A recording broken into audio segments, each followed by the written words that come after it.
And not only do we have to ask ourselves whether we feel fulfilled in our careers, but we also need to ensure that we are making a good enough income to support ourselves, our families, and to go after some of those other desires and that we want to possess or experience in our life. So I've actually started reading a book called Mindfulness and Meaningful Work. And I got this from my library. I visited maybe a couple months ago. It was a very spontaneous visit. I believe I had to drop off another book that I had. And I realized that they were giving away like old books. Not all of them were old, but for some reason they were just giving away certain books. And this was one of the books that I picked up. And it definitely had like a Buddhist undertone to it, and it is a book that explores right livelihood, which is one of the noble paths of the Eightfold path that the Buddha recommends in order to cease from suffering. So we understand that in this world we all suffer, and to be on this earth, no one is immune from suffering, but how can we live our life in a way where we suffer less? And instead we shift from suffering to thriving, right? And that is a lot of the work that I do as a wealth coach. I know a lot of people think that it pertains just to money, but we have to look at it from a very holistic angle and holistic lens. And so that is what I wanted to do today, to look at the intersection of wealth and career, and how can we embody both for the best outcome in our lives, right? So that we can feel fulfilled and feel like we have purpose, while also bringing in the amount of money or resources in order to thrive. And I think a lot of people feel conflicted. Like there's this idea that you can't have both. Like you can't love your job and make a lot of money, or it's the other way around. Like you can make a lot of money, but you maybe don't necessarily love what you do. I believe that there is a way to eventually find a career path that you love and that will also bring in lots of money. And so through exploring this book, I was able to sort of come to my own conclusions. Some of them are in alignment to some of these Buddhist principles, my own spiritual understanding and experiences, and other religious or spiritual thoughts. And I hope that this will help. And how I understand right livelihood through the philosophy of the Buddha is that he has these 8 noble paths, right? The 8 noble paths that you should take or take into consideration in order to cease from suffering. And he strongly believes that what you do for work plays a big role. And we see this, right? There are countless studies that have shown that finding purpose in what you do for work and having job satisfaction has a tremendous impact on your overall well-being, right?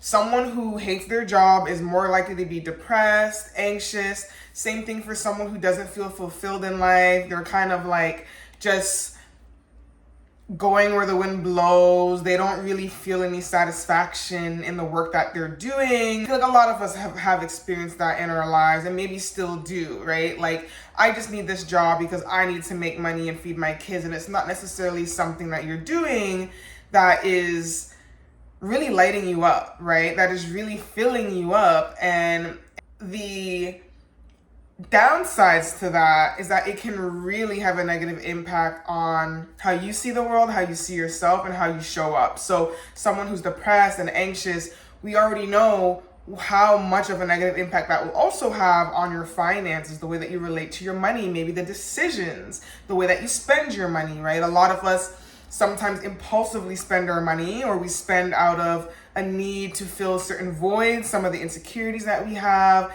and that keeps us in situations that leave us financially distressed or broke, and once again, yet unfulfilled, right? So it kind of becomes like this cycle. And so looking at right livelihood, how can we find work that is fulfilling that has purpose, that is not only good for us, but it's also good for the collective and the community. And I think that is something that we don't talk about as much in this like individualistic type of society. A lot of the focus is on me, me, me, me, me.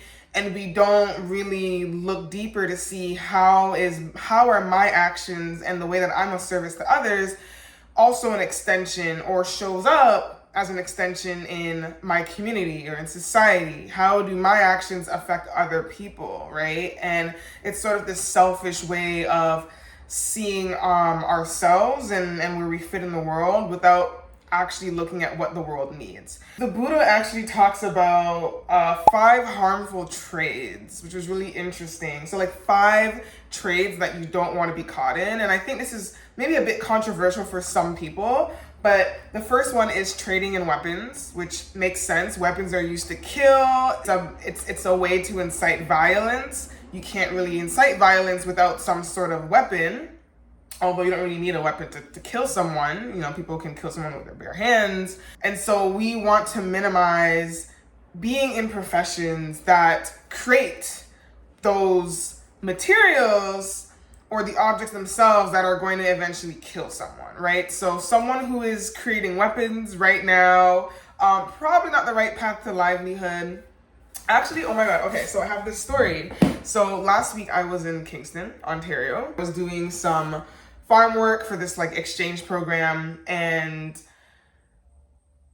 me and my brother came with me, we took this like ghost trolley tour, and on this tour we stopped at many different like sites that had like really spooky kind of history behind it. You know, stopped at one of the biggest jails I think in Ontario or Canada, the Kingston Penitentiary, and on Queen's University's campus, there is an area or like this campus square that used to be the square for an old courthouse. And outside that square in the late like 1800s, they used to do a lot of hangings there. And the moment I got there and he started talking about this, I felt the weirdest energy. And I'm already someone that's very intuitive and like very sensitive to energies, and I could feel like it was just the worst feeling ever. My stomach felt like it was turning into knots, and my body started getting warm and hot, like not like a nice warm tingly feeling, like a body on like not on fire, but it I don't know, it's just like a weird like hot sensation.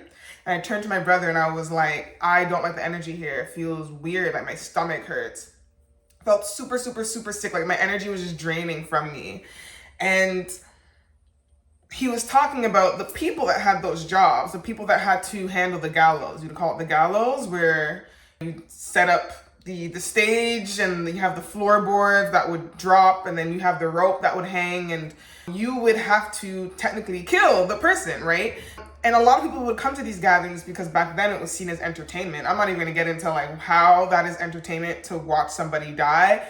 Although I can see that people would justify it because these were horrible people that committed maybe like horrible crimes. And so it's like, well, this person deserves to die. So why not find fun in watching them? Anyways, so he would talk about how a lot of these people that had those roles, who was in charge of the gallows, they loved their job when they would get their paycheck. All the other days when they didn't have to kill someone, and then that day when they get the call or they get the message or the letter, I don't know, however they used to communicate back then, that they had to go and kill someone, like today was a hanging, they would often show up drunk or under some kind of substance, narcotic. They were miserable because yes, they were making money and maybe they needed that money to obviously sustain their own livelihoods, but the way that they were making their money was definitely not fulfilling. No matter how heinous of a crime someone has committed, I don't think anyone would say that they would have fun killing someone. I mean, of course, unless you're like a psychopath or something like that.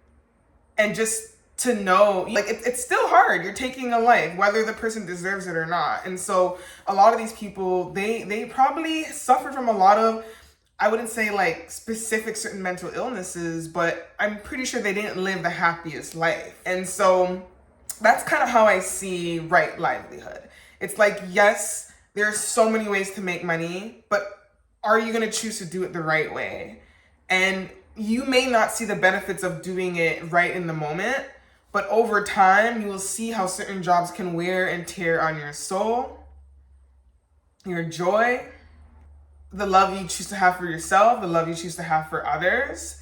And it really is a question of ethics. When we look at Buddhist teachings, it always comes down to ethics. Not only do you choose a certain job that is rightful, but in a rightful job, are you still practicing a job with consciousness, with ethics, with morals, right? So are you a good lawyer or a bad lawyer? Are you a good cop or a bad cop, right? So these are professions that people might see as good professions. They're needed. We need these services, but not everyone who is in these services are doing it with pure integrity. So those are the two things that we need to look at when we are looking at Right Livelihood, right? Not only is it the type of job you're choosing, but how are you showing up in that type of work? I was actually also just watching a documentary yesterday on, oh my gosh, what's her name? I think her name was Kat Torres, and she was like this Brazilian life coach. And honestly, sometimes when I watch these documentaries, it's so triggering because these people are like the bad apples of the coaching industry. These people make me look bad, right? Someone who's really trying to help others, genuinely show up and help people see transformation in their life, make so much money, have all this fame, and use it to manipulate and hurt people, you know? And so this woman, she ended up trafficking some of her clients. And it's just crazy, right? It goes back to showing you like Right Livelihood. She was in a profession that was supposed to be quote unquote good and being of service to others in her community in the world to make it a better place. And instead she chose to use her power to inevitably do something bad, right? Whether, I don't know her reasoning, whether she was being trafficked and it kind of forced her to traffic other people, at the end of the day, what she did was not right, right? And people suffered at the hands of her. So here are some professions that the Buddhist talks about, right? That you should avoid. They are the 5 harmful trades.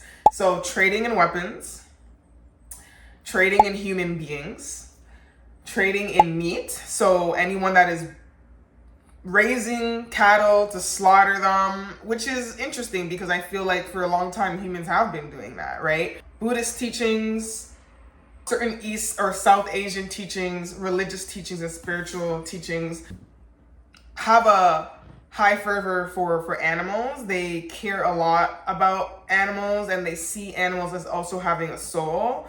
And this is a part of the reason why I've been vegan on and off for a couple of years, because I don't like the idea of eating dead flesh, the energy, you know, of like taking away a life and then eating it. Of course, everything gets recycled in this world. Plants die too. We technically kill plants to eat them. But, you know, there's like a hierarchy and there's a chain, and animals are closer to humans in that sense, in that regard. And so a lot of them don't really eat meat or certain types of meat. And you'll see this across many other religions, you know, certain religions like Muslims, they don't eat pork, or even Rastafarians, they don't eat, you know, meat at all. They're not really supposed to. So the business of raising animals for slaughter to eat their flesh is seen as a harmful trade. Trading intoxicants, drugs, also seen as a very harmful trade. So if you are involved in any of these harmful trades, I'm not gonna say you're gonna go to hell or anything like that, but I would question, how is your participation in these trades positively contributing to your own well-being, your sense of purpose and fulfillment outside of money, right? Because this is not just about doing anything to make money. Yes, we work in order, you know, to have this exchange in order to survive and to sustain our own livelihood, to put food on the table, etc. We already know that.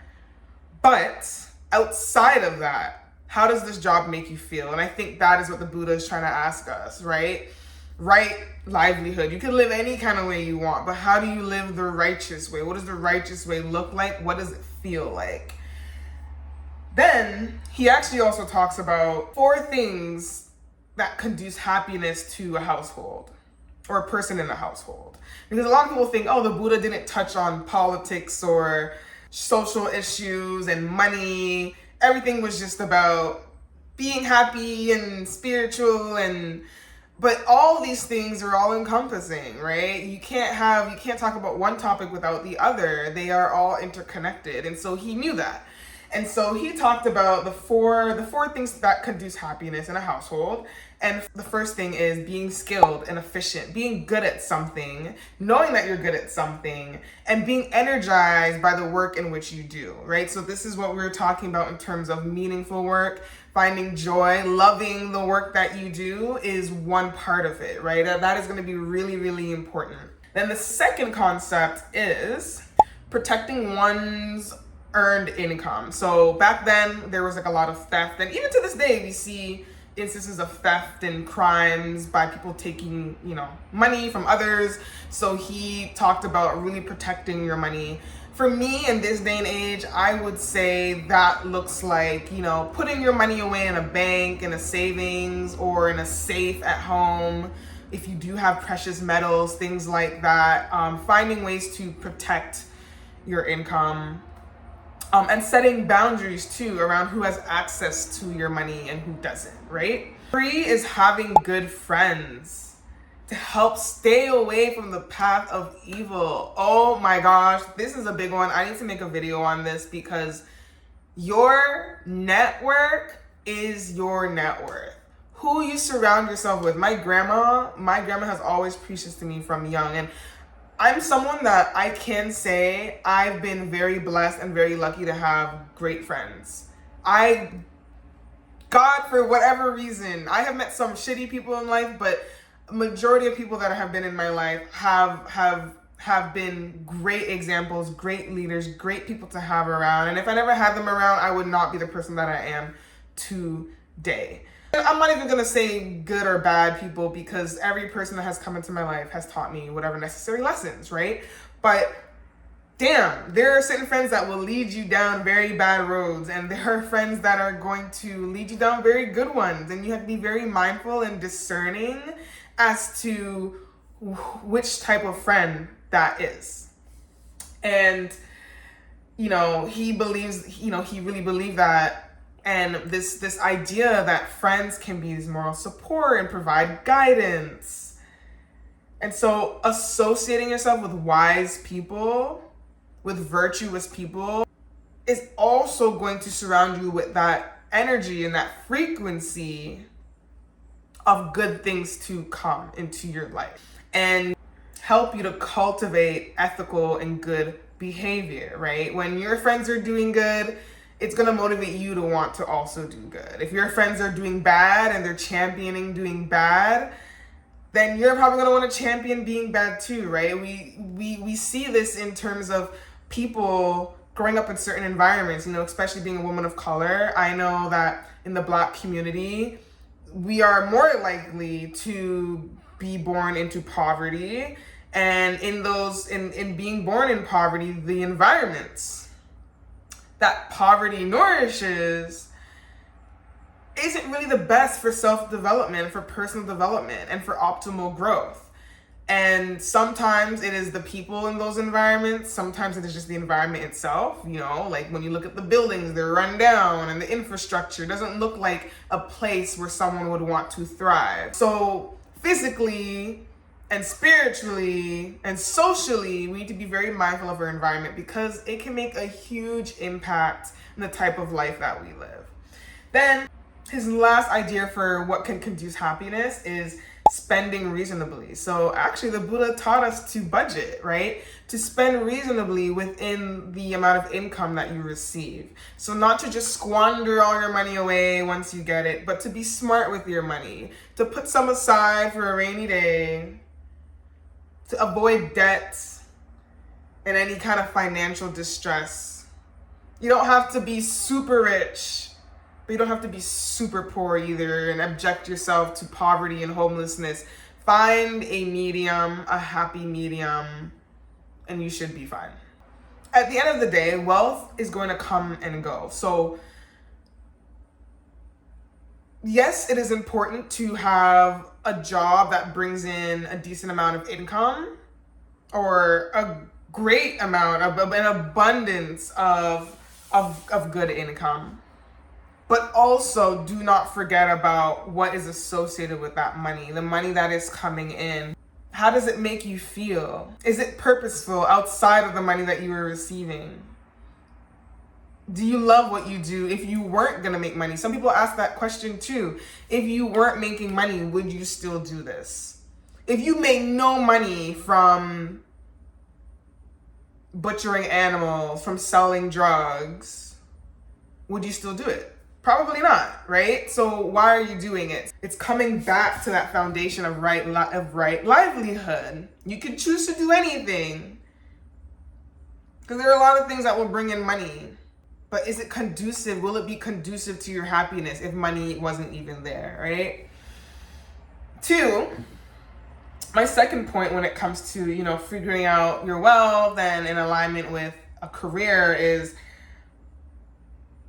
identify your interests, your skills, your passions, right? So the Buddha kind of already talked about that in the sense that, find what you're skilled at, be energized by what you do. And I know a lot of us have some difficulty in figuring out what that is.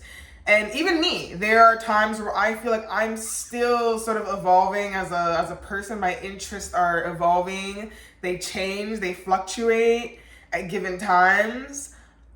And it took me a while to get to a place where I knew I wanted to be a coach, a wealth coach. I never in a million years, 5 years ago, if you would have asked me, I would have been a coach and, speaking at workshops about building wealth and starting a YouTube channel or having an Instagram and, having these coaching clients come in from podcasts that I've been on, etc., being sponsored by brands to promote their services and their products. Never in a million years. I was someone growing up that was super shy. I don't really like to be the center of attention in that way. When I'm with my friends and family, yeah, I can be a nuisance. But on a world stage, I'm not someone that needs fame. Fame doesn't really excite me. Maybe the wealth that comes with fame excites me, but not the fame itself. I don't really care for that. I don't need the whole world to like me. That's not really my thing. And honestly, I like to look homeless most of the time, and I feel like if I'm famous, I won't be able to do that. So, there's pros and there's cons. So there is this Japanese concept of an Ikigai. Ikigai, I don't know if I say it right. Ikigai. Anyways, and this concept is around what it truly means to find meaning and to be fulfilled and to have purpose, right, around work. So much of us have this difficulty figuring out am I really in the right job or career? Do I really love what I'm doing? And the 4 tenets of the Ikigai is ensuring that you are doing things that fill each of these tenets, whether combined or on their own. So you can find work that suits each of these tenets on their own, or you can find a job that encompasses all of it, right? And so I noticed that becoming a coach was actually one of the most fulfilling steps I ever took into my career. And is one of the most fulfilling jobs I have found to date. This isn't the last stop. There might be other work that I may do as an extension of my coaching, but being a coach has been the most fulfilling career path for me. Why? Because it fits all 4 of the tenets. So the first tenet is do what you love. I love helping people. I love being of service to others. I love helping people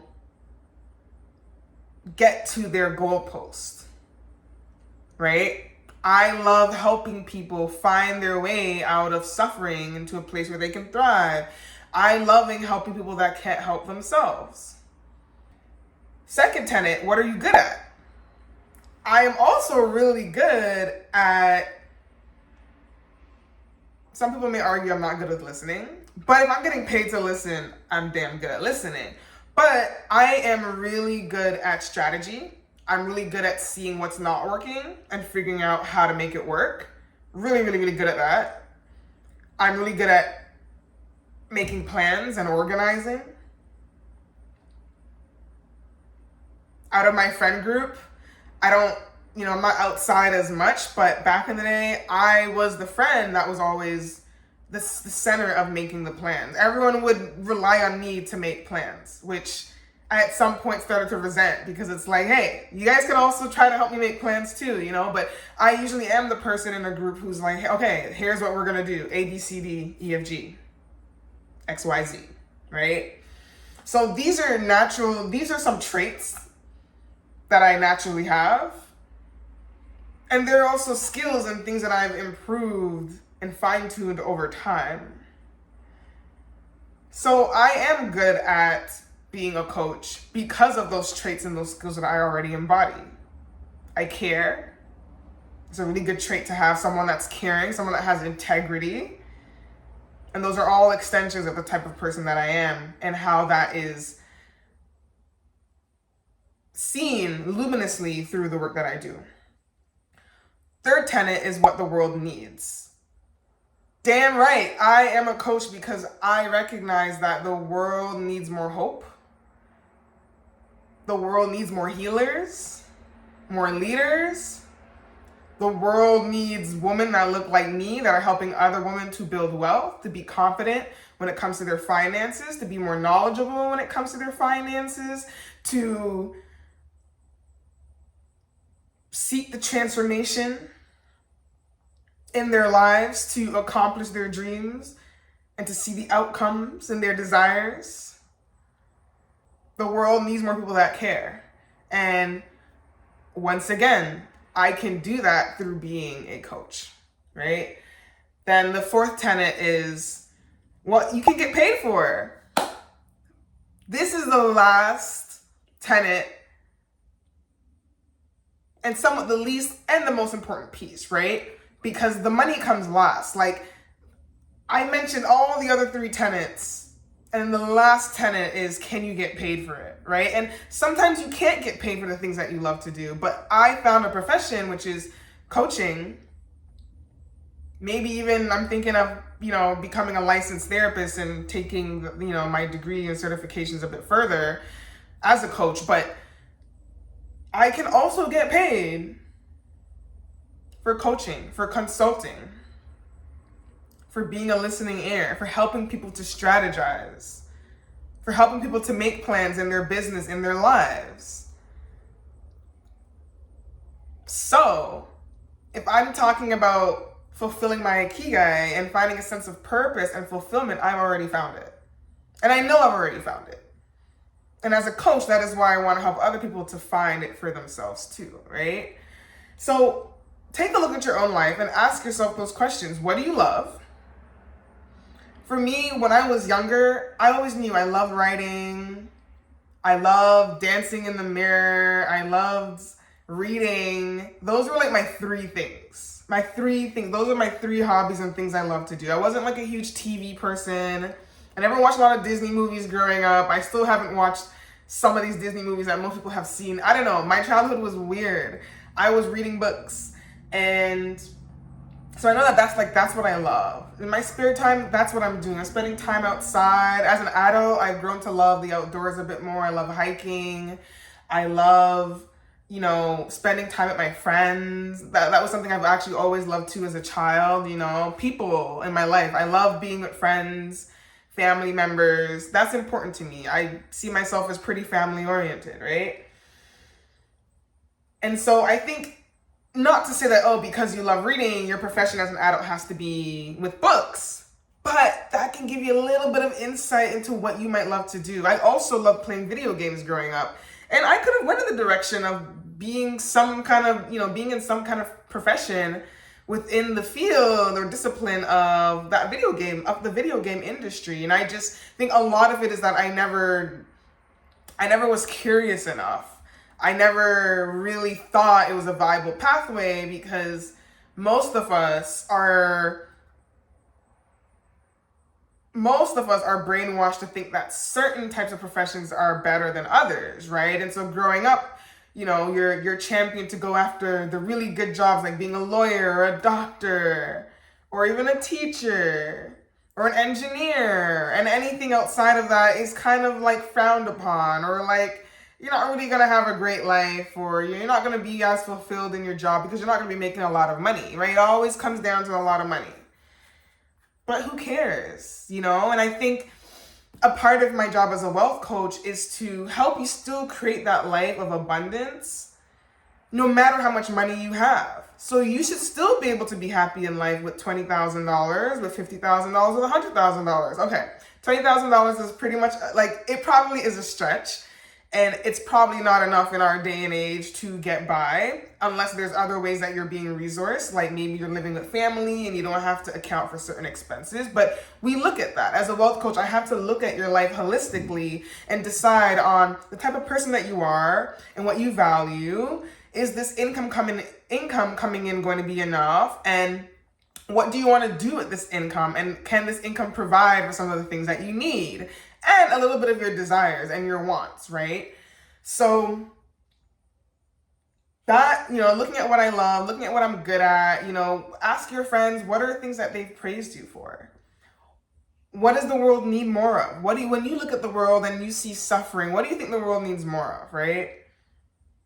What can you build or create to solve for these issues that are happening in the world, right?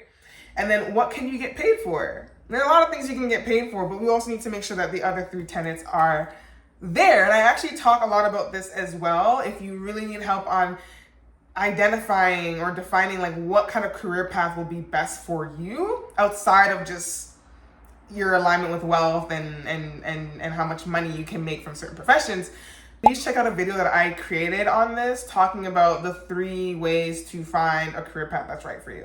And then this last and final point that I think matters when it comes to finding work that you love, that's fulfilling and meaningful, that also still brings in income, is to say yes. Energetically, when you are working in something that is in flow, that feels good, you don't have to worry about dragging your feet to work that day. You wake up with excitement. And some days there are going to be days where you're not always waking up with excitement. Even me as a coach, there are days where I'm like, I don't really want to have to do this thing, But overall, can you feel good when you look back at the mission, when you remind yourself of the mission and the purpose that is at the forefront?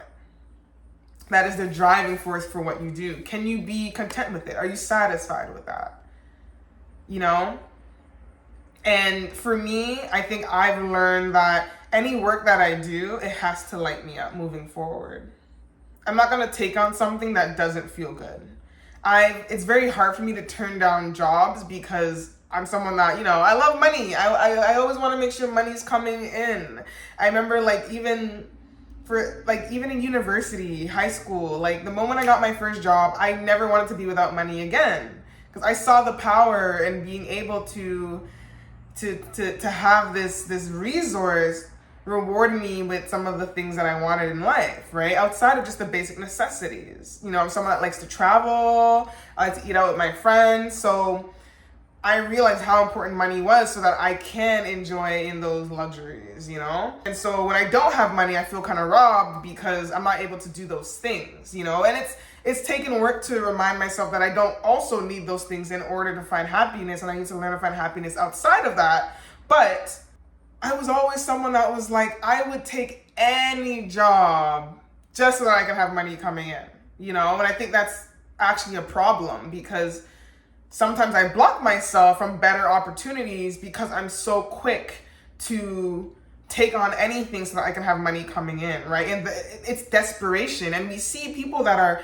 desperate to have money can find themselves in very dark professions, in situations where they may not necessarily want to do it, but they are a slave to money, right? So those 5 harmful trades that the Buddha talks about, selling drugs, narcotics, poisons, butchering animals, selling weapons, people do it because it's such an easy way to get money. It's such an easy way to make money. It's easy to sell your body. It's easy to do a lot of these things, but to the soul, is it feeding the soul?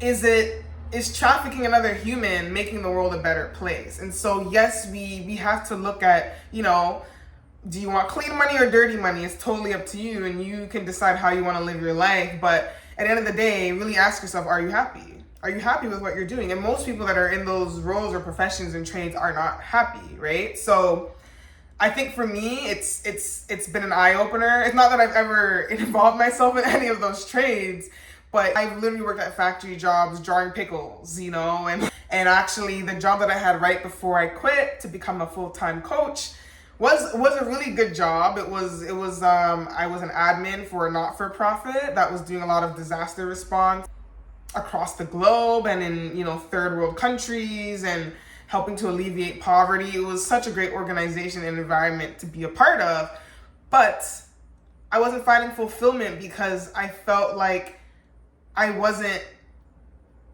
could be better at what I was doing. The work that I was doing was not challenging enough. It wasn't pushing me to the edge to grow, to push beyond my comfort zone, to really let my gifts and talents shine. I'm just answering calls and taking donations. Anyone can do that. I wanted something that had more responsibility, where I could see a direct transformation in the people that I was helping, right? Like I wasn't on the grounds in Africa, somewhere in Africa, handing food to refugees, which I would love, but that just wasn't the job that I had at the time. And I feel like over time, realizing that really started to make me unhappy with the work that I was doing, right? And so I was continuing to be in this job that I didn't like just because I needed a paycheck, right? But at some point I started to map out and plan a way to change career paths so that I could be happy and find fulfillment.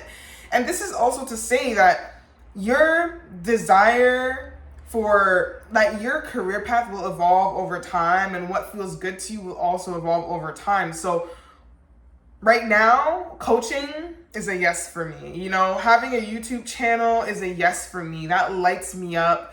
Being a digital marketing manager for other coaches, that is a yes for me right now.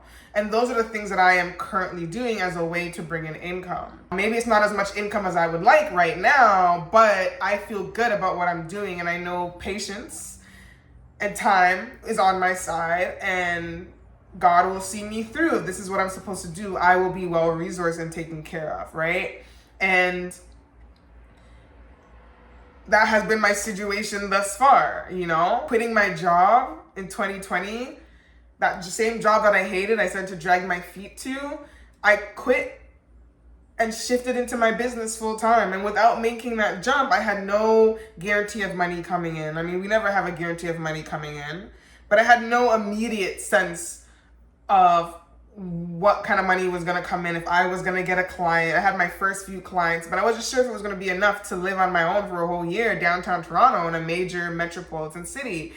And I decided to trust, because I knew at the end of the day, the money will come. If I'm doing what I love and I'm passionate about it and I work hard, the money will come. And so that is the same way that I want you to approach this idea of building wealth and aligning your wealth with the right career path, living in right livelihood, right? At all times, whatever you choose to do, is it lighting you up? Is it fulfilling you? Is it making you happy? Are you going to be satisfied? Is it positively impacting other people around you in the world? These are things that we have to keep in mind, because it is for our own benefit. If we want to see suffering in our lives, we need to look at ways in which we can live righteously. So I hope that this video was helpful, and I hope that it has got you to see things from a different perspective, to sort of go inwards and decide, like, is my wealth in alignment with my career? Is the career that I'm in right for me? And how can I find a career path that might not be bringing me lots of money now, but is going to provide me the emotional resilience and well-being to pursue higher paths of income down the road, right? Because there are lots of jobs that may not reward you with a lot of money now, But damn, that money gonna come in later, right? When I look at musicians, like real artists in this world, all of them didn't go to school. Kanye West didn't graduate. He didn't finish college. Bill Gates didn't finish college. But these are people that were passionate about what they were doing. And it wasn't about the money in the beginning. It was about how, like, really pushing their art through. And now they're generously rewarded. They make more. Look at basketball players, athletes.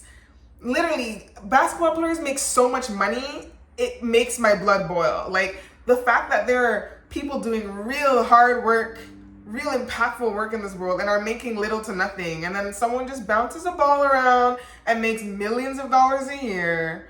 But it's like, it just goes to show you, like, the professions that people laugh at and tell you, like, to not take serious are the ones that can bring in the most amount of income ever. Being an entrepreneur is the same thing. It can be very hard to put an idea out there, but once your idea sticks, once that company is well received by the world and the communities in which you build it within, you can make billions, millions of dollars. So I really want people to get out of that framework of like, I'm just gonna go for the job that makes the most money right out the bat.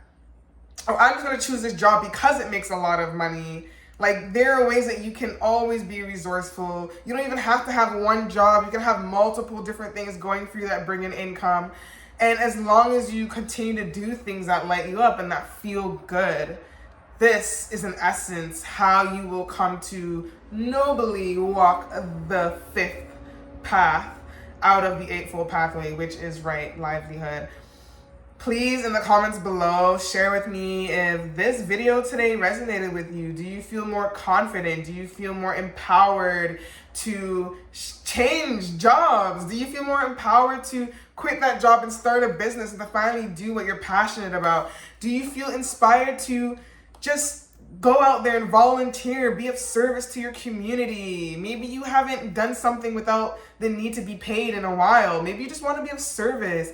Maybe you just want to practice more self-care and do a lot more things that you love, that you are passionate about. That doesn't have to have any ties to money. I wrote a book in my gap year 2 years ago, and I am kind of working on publishing it eventually, but if it never gets published, that's okay. I did it for me. It felt good, and I'm happy that I did it. These are the things that we need to be asking ourselves, right, when it comes to right livelihood. So don't forget to like and subscribe, and I will see you soon in another video. Bye, guys.